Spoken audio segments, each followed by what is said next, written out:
calma, calma.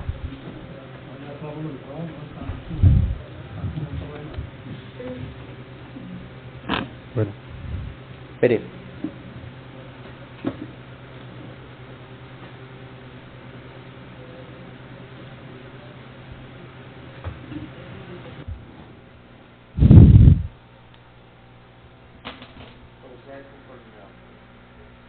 ¿Qué? ¿Ya? ¿Arrancó? Bueno. Muy buenas tardes.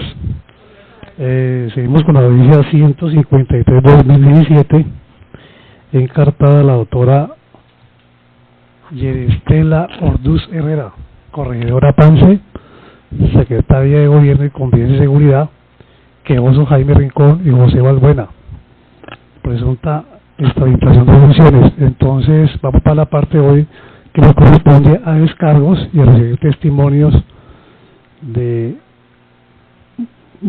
varios funcionarios que han sido citados por oficio por parte de este despacho. Señor secretario, ¿se encuentran las partes procesales en esta audiencia? Buenas tardes, doctor Luis Fernando. Siendo las 2:38 de la tarde, continuamos con la presente diligencia. Me permite informarle que se encuentra presente la doctora Yerestela Orduz Herrera, quien funge en la presente diligencia en calidad de investigada, y se encuentra acompañada por su apoderada, doctora Yasmín Espinosa Hungría. Me permite informarle que no se ha llegado ningún documento con destino al proceso y, como bien lo menciona usted, la audiencia del día de hoy es para la práctica de pruebas decretadas en el auto de pruebas número 01 dentro del expediente 153 de 2017. Entonces, ¿para ejecutar los testigos? Para hoy tenemos citados a los funcionarios de la Personería Municipal Mercedes Hurtado Villegas, Alejandro Ordóñez y Claudia Camacho. ¿Se han reportado ante la Secretaría para la audiencia del día de hoy los testigos nombrados? Se encuentra presente la doctora Mercedes Hurtado Villegas para rendir declaración juramentada.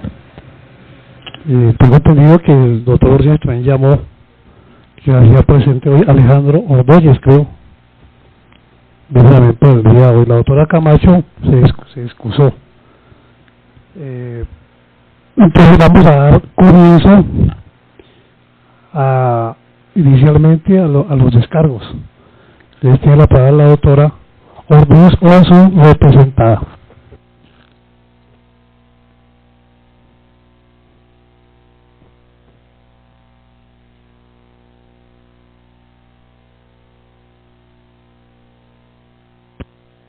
¿Listo?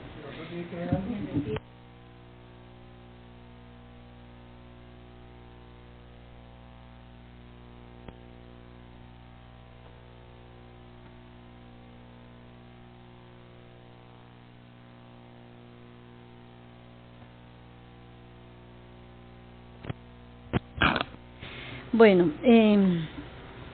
mediante auto número 778 del 20 de septiembre del 2019, personero delegado adscrito a la Dirección Operativa para la Vigilancia de la Conducta Oficial, cita audiencia de proceso verbal, abro comillas, al no abstenerse en decidir y por no remitir diligencia a la jurisdicción civil, incurriendo así en un posible acto de omisión que causa suspensión del servicio, conllevando esa situación a que posiblemente ese comportamiento constituya una falta disciplinaria por violación de los deberes y prohibiciones previstos en los tipos legales contenidos en la Ordenanza Departamental número 343 de 2012, Código Nacional de Policía, decretos y acuerdos municipales, Código General del Proceso, Ley 1564 de 2012, cierro comillas. Frente al cargo que se tipifica, es menester manifestar que la Corte Constitucional ha señalado unos límites precisos al ejercicio del poder y la función de policía en un Estado democrático de derecho. Debe someterse al principio de legalidad. Segundo, debe tender a conservar y restablecer el orden público. Tercero, las medidas que se adopten deben ser proporcionales y razonables. No pueden traducirse en la supresión absoluta de las libertades o en su limitación desproporcionada. Cuarto, no pueden imponerse discriminaciones injustificadas a ciertos sectores. Quinto, la medida policiva debe recaer contra el perturbador del orden público, pero no contra quien ejerce legalmente sus libertades. Y sexto, las medidas policivas se encuentran sometidas a los correspondientes controles judiciales, aspectos que de antemano impiden que el ejercicio del poder de policía atente contra los derechos fundamentales, entre ellos el derecho al debido proceso. Sentencia C-241 de 2010. Ahora bien, la ordenanza 343 de 2012, que hace parte del reproche que el operador disciplinario me indilga, cita en el artículo único: el Reglamento de Policía y Convivencia Ciudadana del Valle del Cauca tiene por objeto regular el ejercicio de los derechos y libertades ciudadanas con fundamento en la Constitución y la ley, a fin de lograr el orden público y la convivencia pacífica. Bajo esa finalidad, como corregidora, realicé todas las actuaciones administrativas y dentro de lo establecido en el ordenamiento jurídico. El día 24 de junio del 2015, a través de la ventanilla única de la Alcaldía de Santiago de Cali, llegó un derecho de petición al despacho mío, solicitando la protección a la propiedad, argumentando que los señores Jaime Alberto Rincón y José Julián Balbuena habían levantado una construcción en una parcelación sin permiso ni autorización. Igualmente manifiestan en la petición que se intentó hablar con los señores sin resultado alguno. Todo lo anterior queda resumido en el informe secretarial del 25 de junio de 2015. El peticionario adjunta una declaración extraprocesal en donde manifiesta que se dio cuenta de la ocupación irregular el día 22 de junio 2015, encontrándose bajo los términos para interponer la acción, como lo manifiesta en el artículo 319 de la ordenanza 343 del 2012. En razón a que el término para que el afectado inicie la acción es de 30 días a partir de que se conoce el primer acto de usurpación, estando el señor Tulio Hernando Alzate Jiménez dentro de los términos. La ordenanza departamental 323 del 2012 establece el plazo para promover esta acción, ya se trate de predios urbanos o rurales, caduca a los 30 días contados a partir del primer acto de usurpación o perturbación, o desde aquel en que cesó la violencia o clandestinidad, si se tratare de usurpación violenta o clandestina, y tal como se puede visualizar en un término para la iniciación de la acción, mas no es el término para el proceso policivo civil, así como tampoco este artículo define cuando se pierde la competencia dentro del mismo proceso, solamente habla de la caducidad frente a la iniciación de la acción por parte del accionante, pero no después de la iniciación. El día 30 de junio de 2015, el despacho dispone mediante auto que el señor Tulio Hernando Alzate Jiménez subsane la petición conforme a la ordenanza 343 del 2012. Ahora bien, al señor Alzate Jiménez se le comunica de la decisión conforme a las normas de notificación del Código General del Proceso el día 27 de julio del 2015 y se le concede el término de 3 días hábiles que establece la ordenanza 343 del 2012, es 343 del 2012 para subsanar. El día 29 de julio del 2015, mediante el radicado 2015-41-110-069-485-2, el señor Alzate Jiménez presenta la subsanación. Como se logra visualizar, no da lugar a la caducidad de la acción ni el rechazo. Doctor, un momentico. aclárenme la ordenanza porque es que... Es 343 la ordenanza. ¿Y la otra 323? No, es una transcripción, un error, pero es la ordenanza 343 de enero 5 del 2012. Pues la acción se realizó bajo los parámetros establecidos en la ordenanza 343 del 2012. Igualmente, el actor presentó la querella en debida forma el 10 de julio del 2015 nuevamente, pero la corregidora se da cuenta tan solo hasta el 27 de julio del 2015 cuando se presenta el señor Alzate a la notificación de la primera petición, la cual se le entrega para que se subsane y subsanen las dos peticiones. Continúa el trámite por tratarse del mismo tema después de subsanar en el término legal. Dentro de la queja se presenta un adjunto del acompañamiento al predio ubicado en la calle 21 con carrera 132 del sector La Viga, suscrito por el comandante de policía de la estación La María, comandante Fabio Gabriel Ice. Adiciona registro fotográfico con fecha del 23 de junio del 2015. De lo anterior se deja registro a través del auto 047 del 30 de julio del 2015. Posteriormente, el 5 de agosto del 2015 se fija fecha de inspección ocular para el día 10 de agosto del 2015, hora a las 10:30 de la mañana, conforme al procedimiento establecido en la ordenanza 343 del 2012. Visualizando todo lo anterior, se puede determinar que en ningún momento se vulneró la normatividad divide por parte mía. El 27 de agosto del 2015 expedí la resolución 4162.24.002-2015, por medio del cual se ordena de manera preventiva la protección a la perturbación sobre el bien inmueble a favor de las señoras María Beatriz Ochoa López, Neisy Alzate de Méndez e Hilda Alberto Rincón y Tulio Alzate Jiménez. Dicha resolución en uno de los apartes manifiesta, abro comillas, la decisión de la autoridad es una medida preventiva y provisional que puede ser revocada o sustituida por un juez. Lo anterior permite determinar que es urgente tomar una medida preventiva, que las partes quedan en la libertad de acudir a la justicia ordinaria.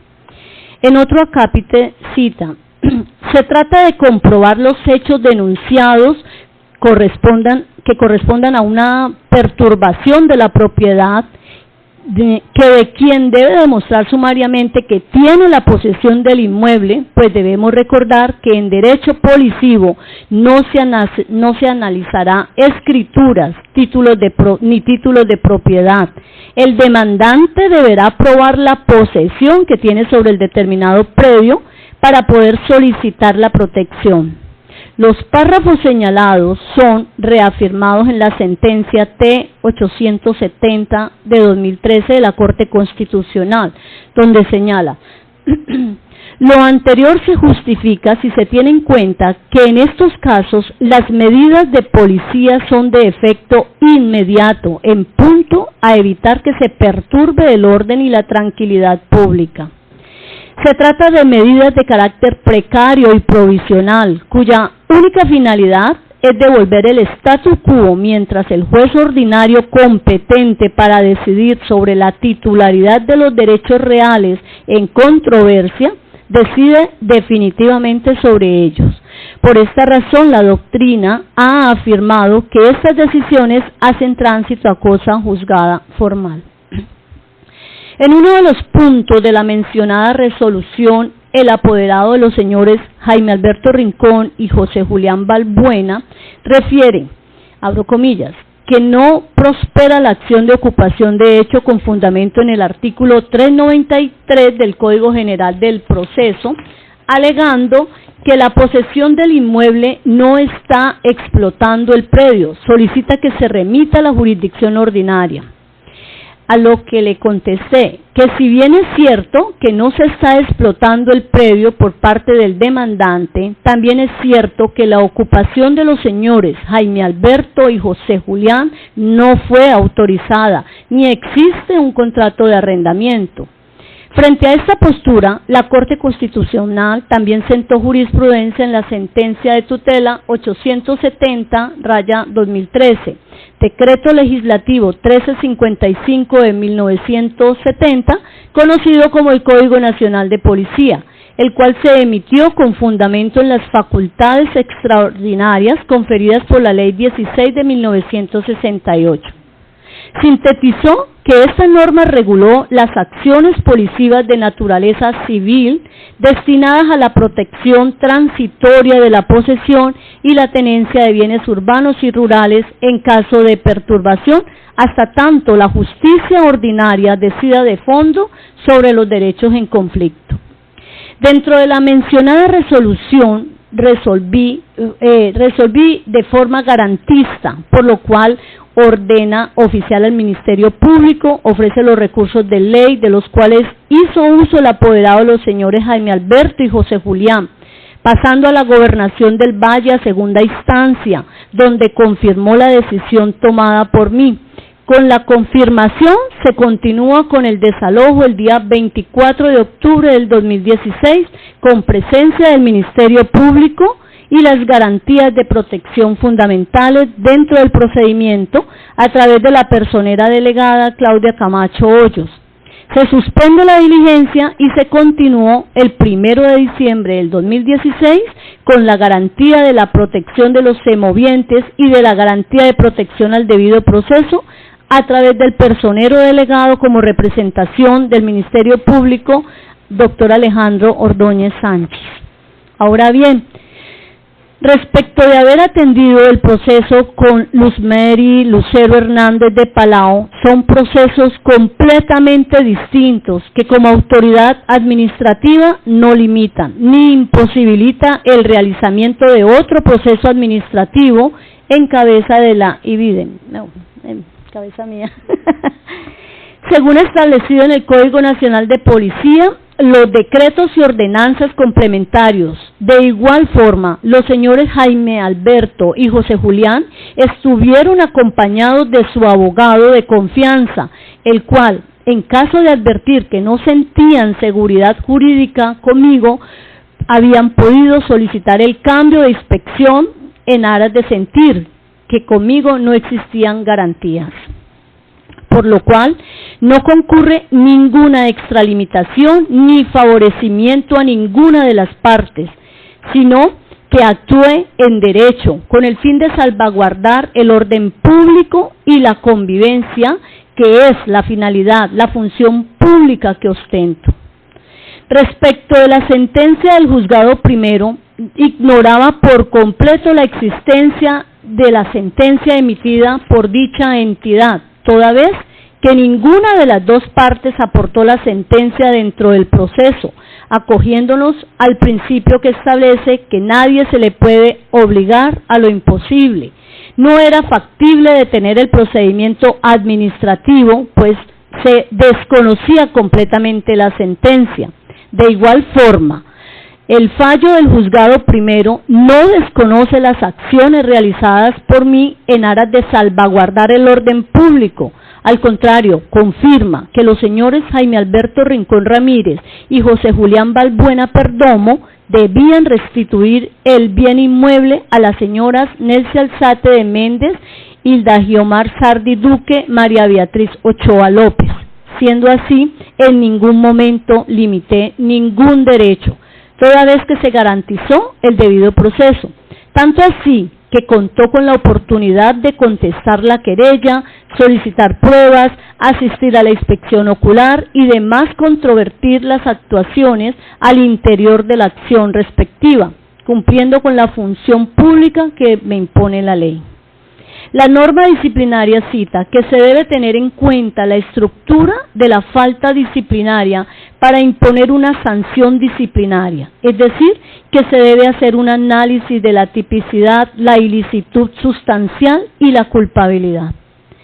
Tipicidad. El Consejo de Estado, a través de la sentencia del 1 de junio del 2017, con ponencia de la doctora Sandra Lisset Ibarra Vélez, manifestó, abro comillas: en cuanto a la tipicidad, la ley determina que el operador disciplinario debe, primero, identificar la conducta del sujeto disciplinable, imputación fáctica, y analizar jurídicamente, imputación jurídica a efectos de establecer si, primero, si constituye una infracción de una norma de comportamiento, si esto es género, ¿no?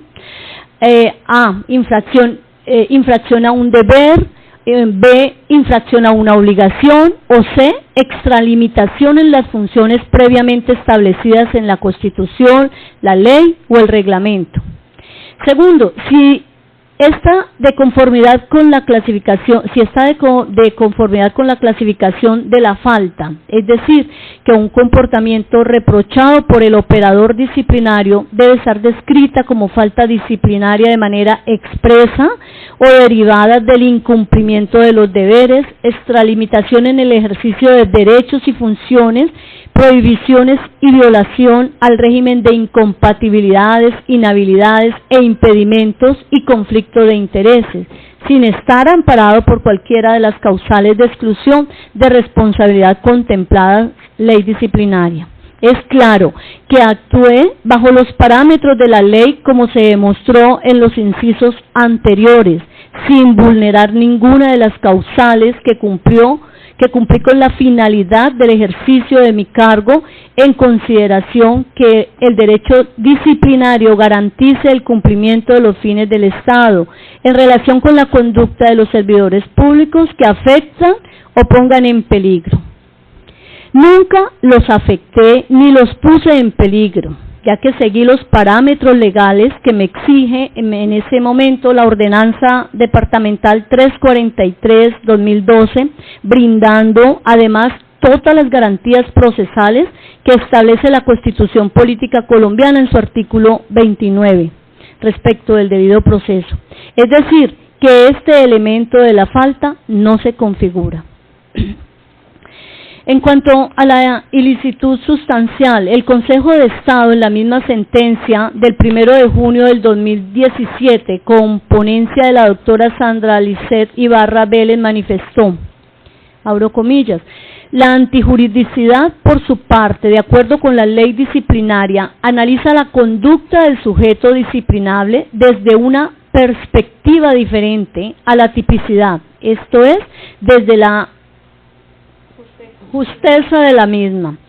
Esta es descrita por la norma disciplinaria como la ilicitud sustancial, que se traduce en una afectación del deber funcional sin justificación alguna. Es decir, este elemento, a diferencia de otras disciplinas del ius punendi, como el derecho penal, no responde a la magnitud o gravedad del daño producido con la conducta, sino a la existencia de la afectación de la función, independiente de si esta afectación es grave o no, y a la existencia o no de la justificación de la misma. Respecto de lo anterior, el doctrinante Jaime Andrés López Gutiérrez, en su libro Aspectos Generales del Derecho Disciplinario, manifiesta la importancia de la ilicitud sustancial como elemento propio de la responsabilidad disciplinaria, es verificar al interior del proceso que la actuación del servidor afecte sus deberes de manera trascendente sin justificación alguna. En este caso, se hace necesario que el operador disciplinario verifique el manual de funciones de quien investiga y que a lo largo del proceso pueda probar que por acción u omisión de efecto alguna de ella, si del ejercicio procesal concluye que la conducta que se investiga no es atribuible al implicado por no estar en sus funciones o el caso no ocurrió o se realizó bajo alguna causal de exclusión de responsabilidad, se debe archivar el proceso y o absolver de toda responsabilidad. ¿Cómo ocurre en el cargo que se me atribuye? Pues el hecho no ocurrió debido a que realicé todo el procedimiento con el amparo de la Constitución, la ley y el reglamento. Es todo. Muchas gracias, doctora Ruz. Entonces damos paso, querido secretario, a llamar a los testigos para que hagan su declaración.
Señor secretario, señor secretario, manifestarle aquí el despacho si se encuentra la testigo o los testigos.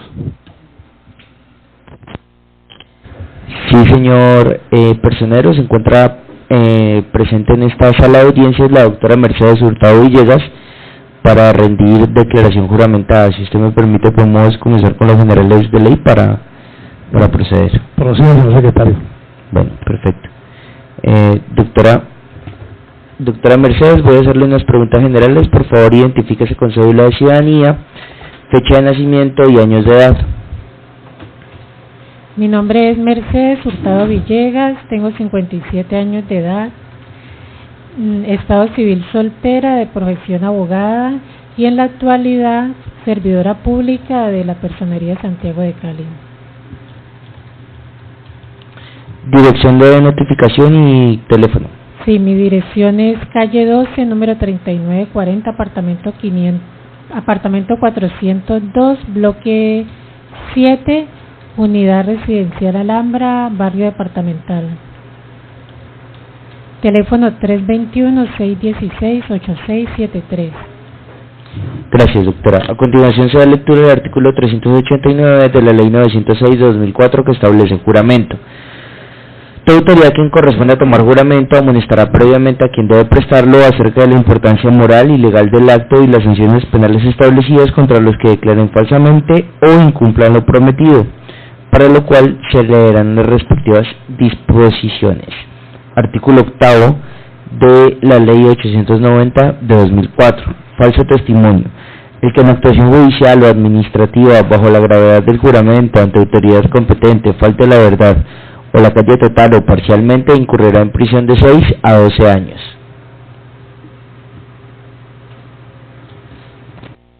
Vamos, le pide, doctora Mercedes, para que hubiera reglamento de rigor. Una usted, y nada más que le da solamente la verdad en estas declaraciones que va a rendir hoy. Sí, juro. Que así sea. Vamos a poner un interrogatorio. Yo siempre hago unos cambios en las audiencias. Yo siempre pregunto de último. Entonces yo le voy a conceder la palabra a la abogada y a la doctora Orduz para que interroguen a la testigo Mercedes Hurtado Villegas. Doctora Mercedes, ¿ha servido usted como personera delegada en procedimientos policivos en la inspección de policía de Pance?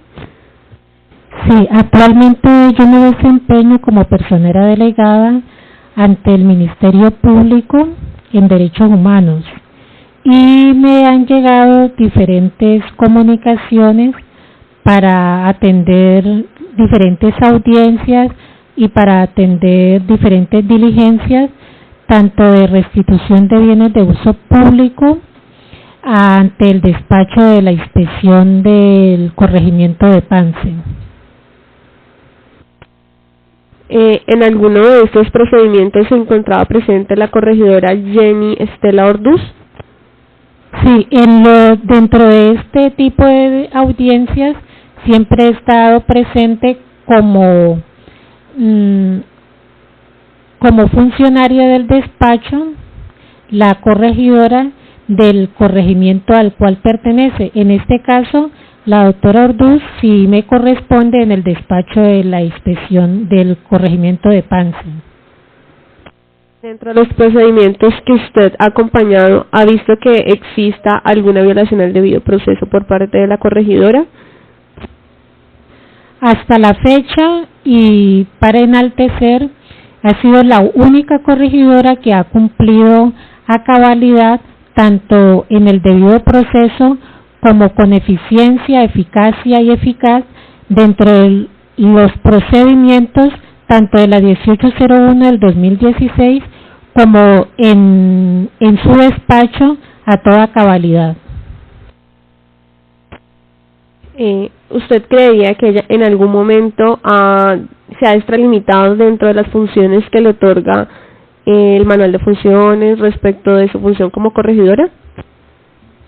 Hasta la fecha, como dije anteriormente, ella ha sido muy respetuosa en el procedimiento que ha llevado en su despacho de todos los expedientes y en todos los acompañamientos que he hecho en su despacho. ¿Cuál es su función como delegada de la personería dentro de las actuaciones que realiza la corregidora? Mis actuaciones es velar por el buen funcionamiento y de los derechos humanos, porque se den unas garantías constitucionales y legales, principio de legalidad sobre todo, y un debido proceso a los diferentes procesos, valga la redundancia, que se encuentren dentro de cada despacho. No tengo más preguntas. Muchas gracias. Doctora Mercedes, muchas gracias por asistir como testimonio, como testigo de este proceso. Yo quiero preguntarle algo como concreto. ¿Usted se acuerda pues de todo lo que ha trabajado en las inspecciones y los corregimientos, algún proceso donde los que sean el señor Jaime Alberto Rincón o José Balbuena? ¿Tiene algún recuerdo de ese proceso? Jaime Alberto Rincón y José Balbuena Perdomo. Pues en realidad en este momento me queda supremamente difícil acordarme o recordar todos los procesos, pero de lo que sí puedo dar fe es que dentro del procedimiento y dentro de los procesos que he llevado en este despacho del corregimiento de Pance, hasta la fecha no he tenido ninguna anomalía respecto a un debido proceso y garantía constitucional y principio de legalidad. Bueno, más o menos, ¿cuántos procesos ha tenido usted con la doctora Arduz? Así. Sinceramente, doctor Martínez, me queda como muy difícil calcular a la fecha cuántos expedientes o cuántos, porque en una semana, en un día se pueden hacer 3 y 4 audiencias, entonces en diferentes corregimientos que me toca que acompañar, y en ese despacho pues hay como bastante carga laboral, entonces es como difícil precisar. Yo no voy a preguntar más. ¿Usted tiene alguna otra pregunta? Sí. No tenemos más preguntas. Muchas gracias. Buenas tardes. Mercedes, por su presencia en este proceso.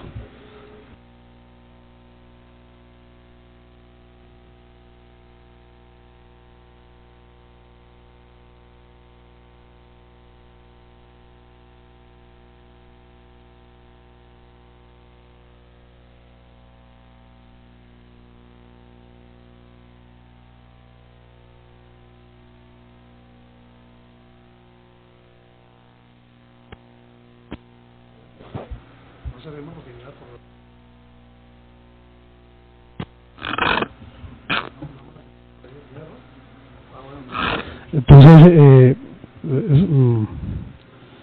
sigamos con el proceso, porque la doctora en este momento recuerda un proceso muy especial por una característica especial. ¿De qué se trataba, doctora Mercedes? En ese despacho se llevó una restitución de bien de uso público. ¿Era bien de uso público? O una perturbación a la posesión, y sí con unas características muy particulares, en el cual habían cosas como de brujería, de santería. No preciso si de pronto es ese en especial, pero sí hubo unas cosas pues como anormales, digámoslo así. Bueno, asuntos pues extrajudiciales, pero sí la llevan a usted a tener a focalizar el problema un poquito más. para que nos metamos en el asunto jurídico, donde la doctora estuvo allí trabajando como corregidora. ¿Usted qué se acuerda de ese proceso de la actuación de la doctora Orduz? Sí, yo recuerdo que en ese proceso habían varios hombres, sobre todo, y ellos habían hombres.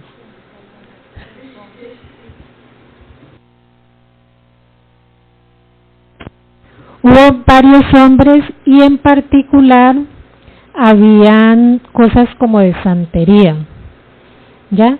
Pero fuera de eso, en cuanto al respecto jurídico, sí recuerdo que se hizo todo conforme a la legalidad, al principio de legalidad, que los señores estaban un poquito o estaban azarados y estaban molestos porque se estaba llevando a cabo esa diligencia, pero en sí sé que todo se hizo conforme al debido proceso. Quiero concretarlo un poquito más. Esos procesos que usted manejó con la doctora Orduz, ¿eran procesos verbales? Sí, eso hubo, a ver, nosotros hemos practicado diligencias y audiencias respecto de procesos de la 1801 del 2016, verbales, y ella tenía unos procesos que eran de la ley anterior. Si no estoy mal, ese era conforme a la normatividad anterior de la 1801. Entonces, en las diligencias que usted estuvo presente, ¿qué tipo de diligencia eran? Esa era una restitución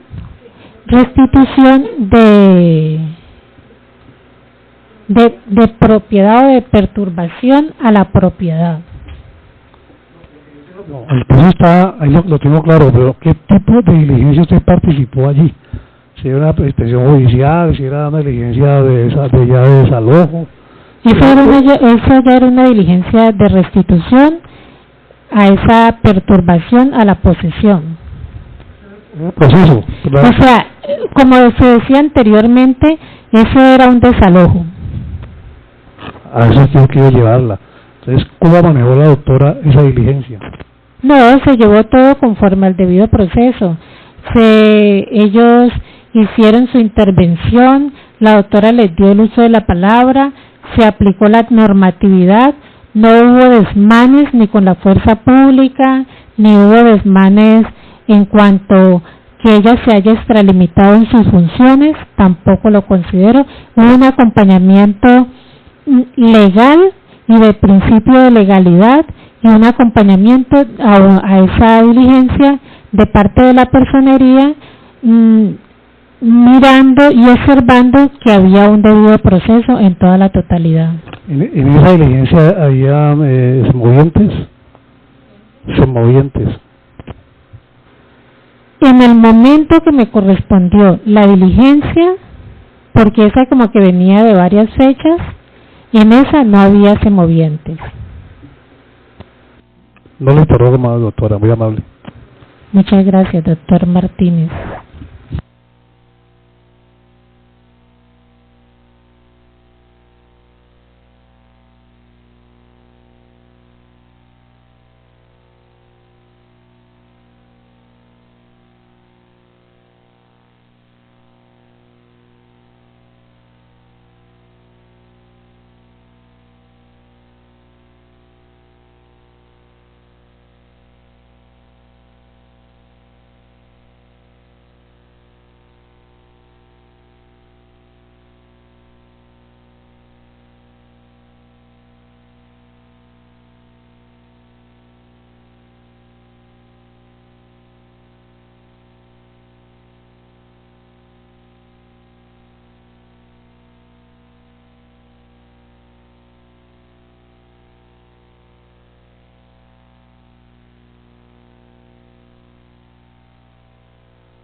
Continuamos con la declaración juramentada rendida por el doctor José Alejandro Ordóñez Sánchez, a quien le voy a hacer unas preguntas generales de ley. Por favor, doctor José Alejandro, identifíquese con cédula de ciudadanía, fecha de nacimiento y años de edad.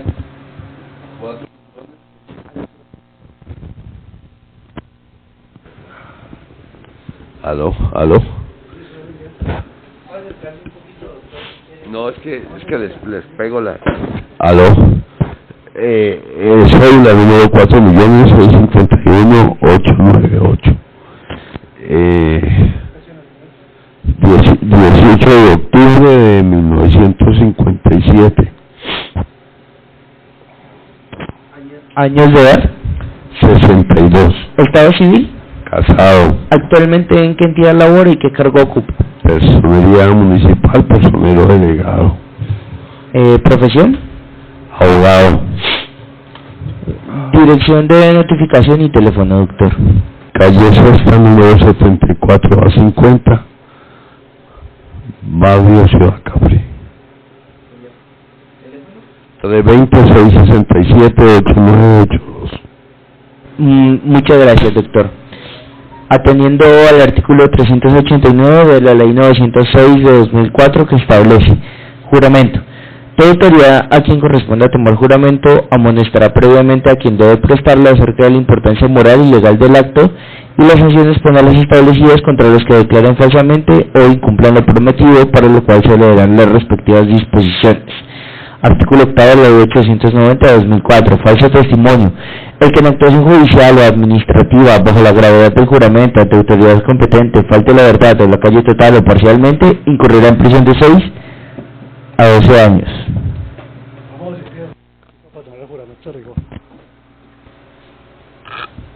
Doctor Ordóñez, que es el micrófono para que quede. Doctor Ordóñez, ¿jura usted decir la verdad y nada más que la verdad en el testimonio que va a rendir en este proceso? Sí, bueno. Así será, gracias.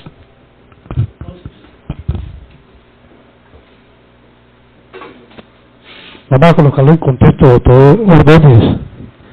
La persona que está acá encargada es la doctora Ordóñez, corregidora de PANSE. Ella, aquí se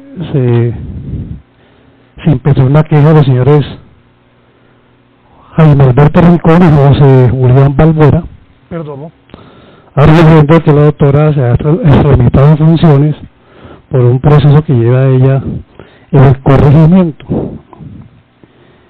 Tengo entendido que usted estuvo presente el 1 de diciembre del 2016, en una diligencia en la cual vamos a hacer unas preguntas. ¿Qué recuerda usted de esa diligencia, doctor Ordóñez?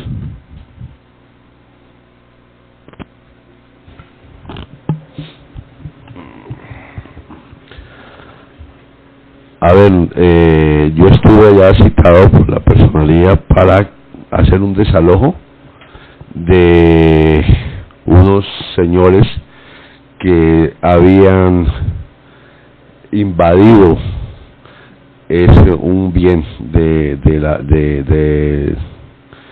ese corregimiento.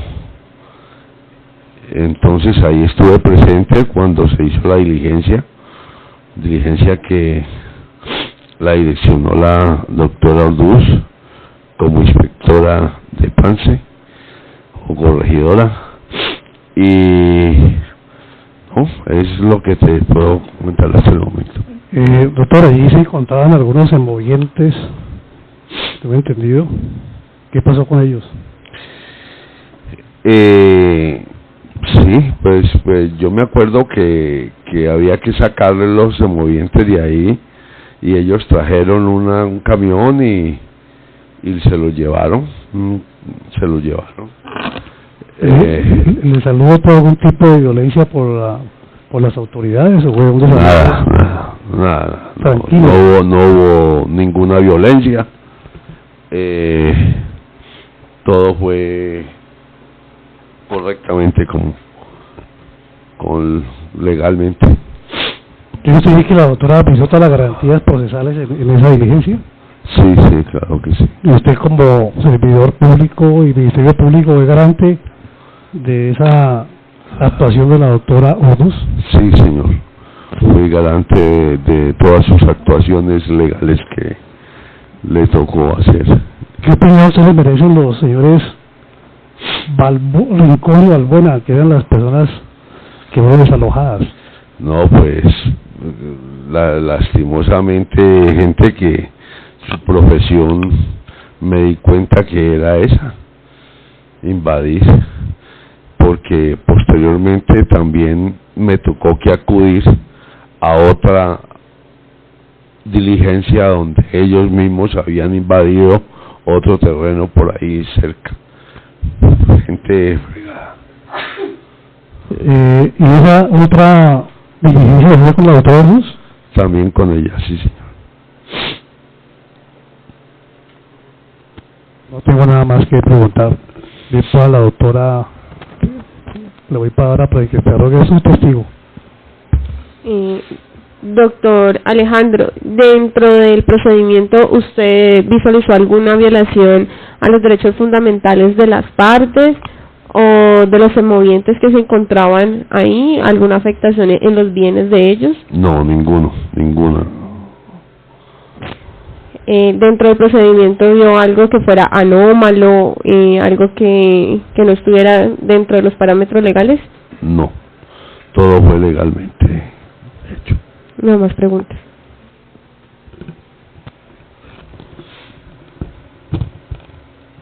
Bueno, muchas gracias, doctor Ordóñez. El despacho considera lo siguiente: no creo necesario que llevemos a declarar a las otras personas, inclusive a la doctora Camacho. Para el despacho es claro el proceder de la doctora Orduz. Inclusive que si ustedes alguien tienen, pueden presentar un alegado de conclusión, si lo quieren presentar. Para mí ya es claro el proceder de la doctora Orduz.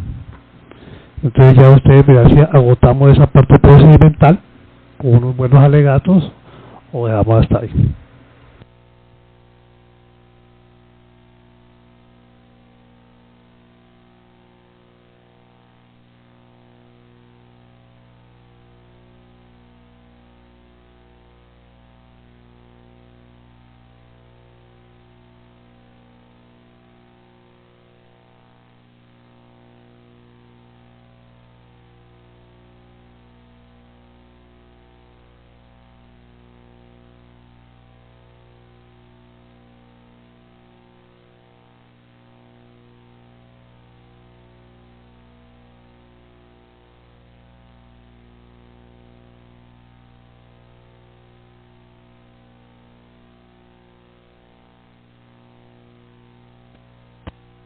Mucho, claro.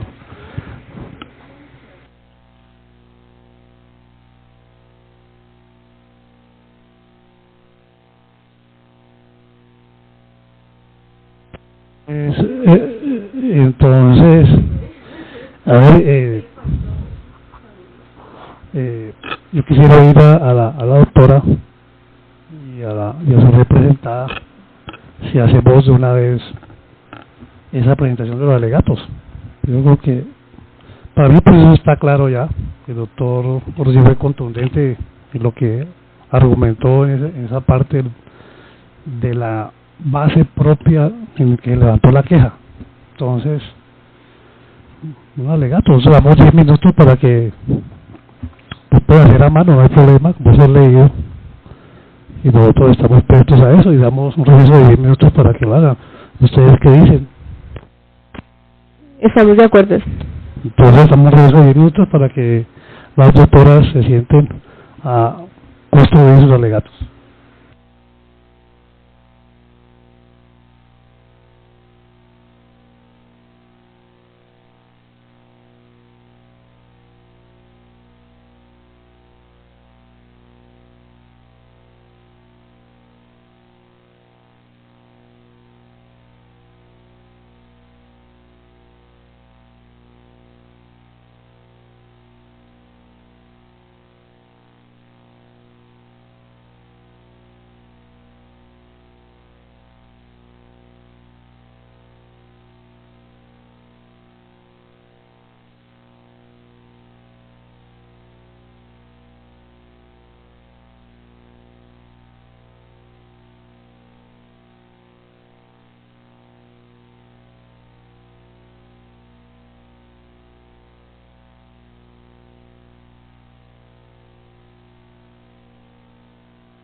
continuamos con la audiencia para hacer los respectivos alegatos de conclusión presentados por la doctora Orduz y su referencia técnica. Es menester aclararles que, como bien es cierto, el despacho manifestó que con los testigos o los testimonios rendidos en esta audiencia, pues no es necesario llamar a los otros testigos por parte de este despacho.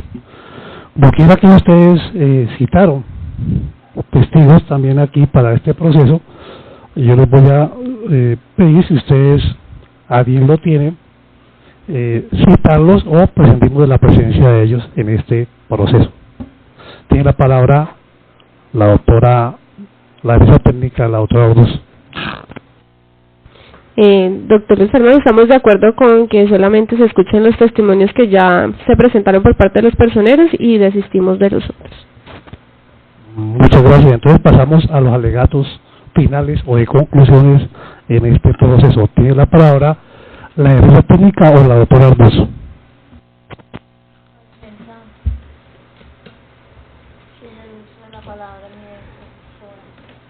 Frente al cargo que se le indilga a la señora Jenny Estela Orduz, dados los testimonios y las pruebas que se visualizaron dentro del proceso, se puede entender que la señora Jenny Estela Orduz cumplió con los procedimientos legales contemplados en la ordenanza 343 del 2012, como la del Código Nacional del Policía y las demás normas complementarias. Igualmente, frente a la pérdida de competencia, con las pruebas aportadas se logró demostrar que se actuó dentro del término establecido, toda vez que el querellante inició la acción dentro de los 30 días que establece la ordenanza 343.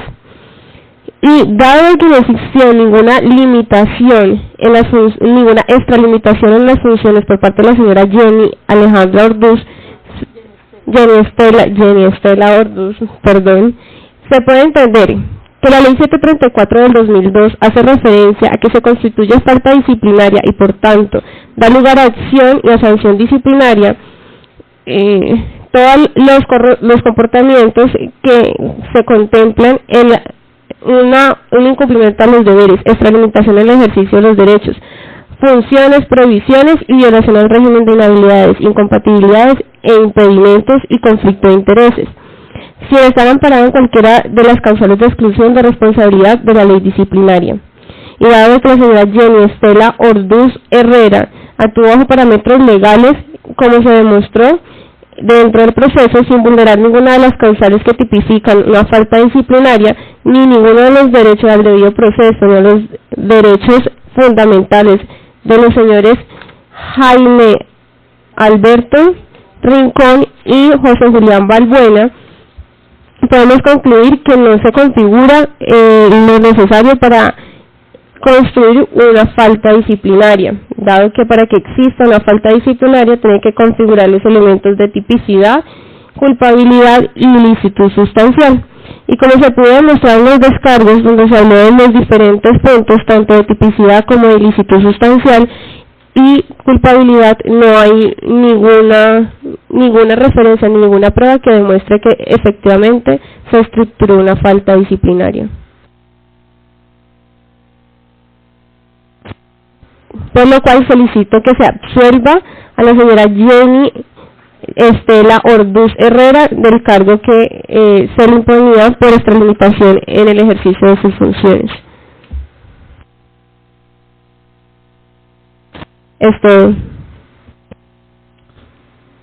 Bueno, muchas gracias. Entonces, damos por terminado esta parte de la audiencia con los alegados y conclusiones puestos por la defensa técnica de la doctora Orduz, y fijaremos con la Secretaría de este despacho para que quede notificado por el Estado la fecha por la cual se editará el fallo de primera instancia o fallo absolutorio. Entonces, señor secretario, solicito encarecidamente cerrar esta parte de la sesión de la audiencia y fijar fecha para el fallo de primera instancia.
Siendo las 4:01 de la tarde, se suspende la presente diligencia y se fija como fecha para su continuación el próximo lunes 18 de noviembre a las 2:30 de la tarde, oportunidad en la cual se reanudará la presente diligencia. En constancia se firma por los que intervinieron en ella, con la salvedad que el desarrollo de la misma se encuentra grabado en medio digital, que es notificado por estrado de la presente decisión.